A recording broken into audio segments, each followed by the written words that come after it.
অনেকেই আমাকে বলেছে, "তুই আঁকতে পারিস, কলকাটাও পারবি, চেষ্টা করে দেখ।" বিশ্বাস করো, চেষ্টা করলে সবকিছু হয় না। আবার হ্যাঁ, চেষ্টা করলেই সবকিছু হয়। ঠিক ওরকমই।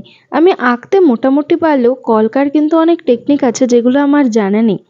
তাই তোমাদের সবার প্রিয় এবং আমারও খুব প্রিয় কলকা কুমার, তার কাছে চলে গেছিলাম একটা কলকার ক্লাস করতে।